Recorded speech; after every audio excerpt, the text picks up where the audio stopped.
Hey guys, welcome back. This is the Flat Shoe Showdown.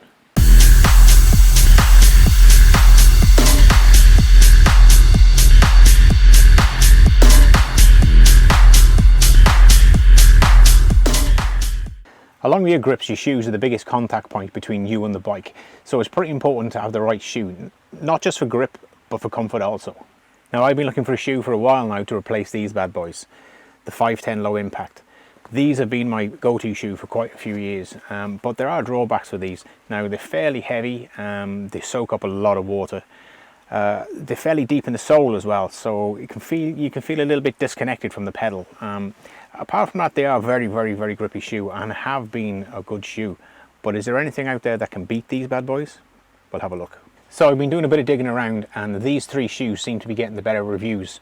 So I picked these three to test and see if they can change my mind over my old FiveTens. So we have the Crankbrothers stamp pedal with the boa, very nice looking shoe. We have the Ride Concept power lines, and we also, of course, we have the FiveTen Freerider. Now, like I said, I've picked these shoes because of the reviews were the highest, so let's see if the reviews stand up. Okay, let's have a quick look at the weights of these shoes as well. I mean, this is a big factor, I think, especially for long days in the bike. The FiveTen Impact obviously is the heaviest one, so it's like a 581 grams per shoe.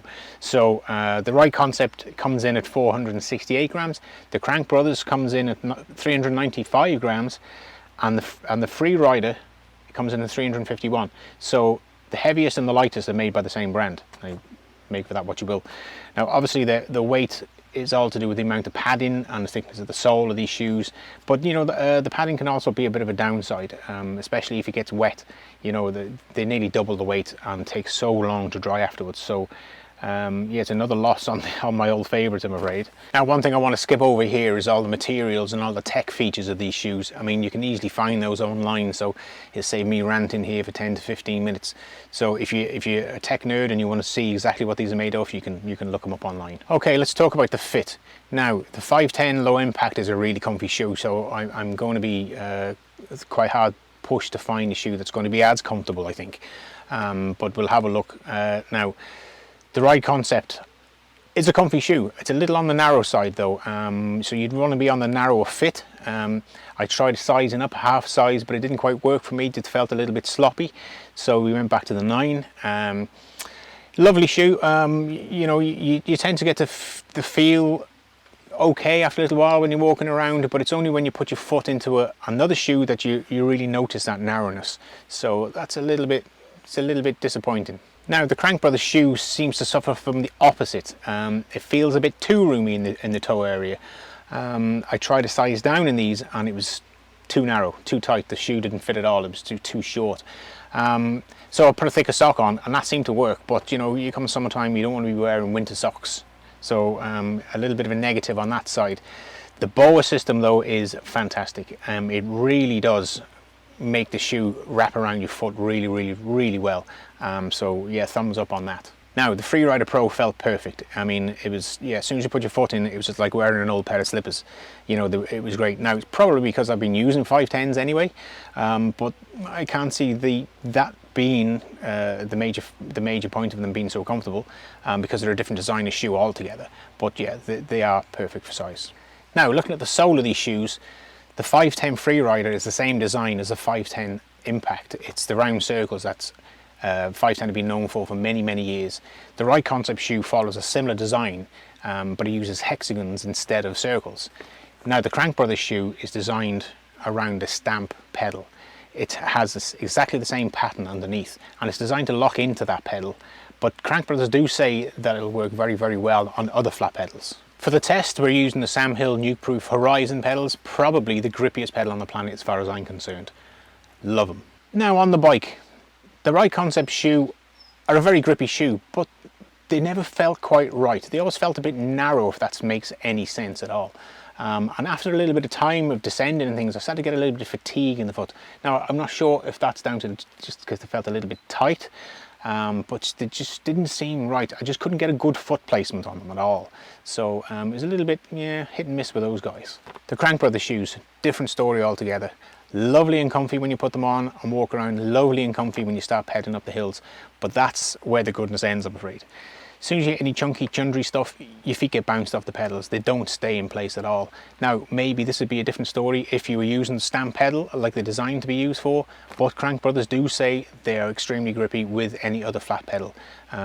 Obviously not. Now, like I said, the BOA system lovely, keeps your foot in place in the shoe, except, you know, you do feel a little bit looseness around the toe box, as I was saying earlier on.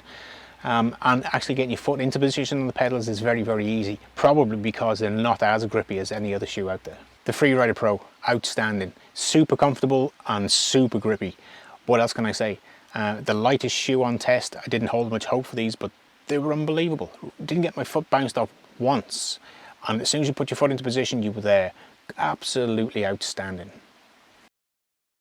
After weeks of riding in all weathers and scenarios, I do have to say the Freerider Pro is probably one of the best shoes I've used. It's better in so many ways than my old FiveTen Impact. As I said before, the sole on the Impact is very, very deep and kind of leaves you a little bit disconnected from the bike. Even when you get off the bike and walk around and then put your normal shoes back on, you feel the height difference. So it's a bit weird. Feels like you need an extra 5 mil in stack height on the front of your bike when you're actually using the FiveTen Impacts. So that's a massive positive for me, and especially the weight as well. In winter scenarios and wet conditions, that the Impact was just, oh god, it take days to dry out, which is a pain. These are brilliant. They dry within, god, nearly hours. So fantastic. The right concept shoe is a nice shoe if your foot fits. Mine is a little wide for these I think. I do like the D30 protection in them. I think it's a great idea, and you know, that could be implemented in a lot of other shoes out there, because you know, people are not paying too much attention to foot injuries, but they do happen quite a lot. Great shoe if your foot fits. The Crankbrothers BOA stamp shoe, what can I say? Really good looking shoe with loads of features. Just don't cut the mustard. Maybe I should try them with the stamp pedals. Maybe that will make the difference, change my mind. But if you have to have a specific pedal for a flat shoe, what is the point? You may as well just go for clips. You know, a flat shoe is exactly that. You're supposed to be able to ride them with any pedal you want. Makes no sense to me at all. I suppose the question is now, will I swap my Impact for the Freerider? I think I will, yeah, definitely. I think they're ideal. They're absolutely ideal for all situations. Bit of downhill, enduro, everyday riding. I think they're fantastic. They're light, they're grippy, they dry well, and they are comfortable, and they are true to size fit as well. I mean, it's not easy to get a shoe that fits right, but these are perfect. So I highly recommend them. So if you have any questions, please stick them in the comments below, and don't forget to subscribe if you haven't already. It'd be greatly appreciated, and we'll see you in the next video. Thanks for now.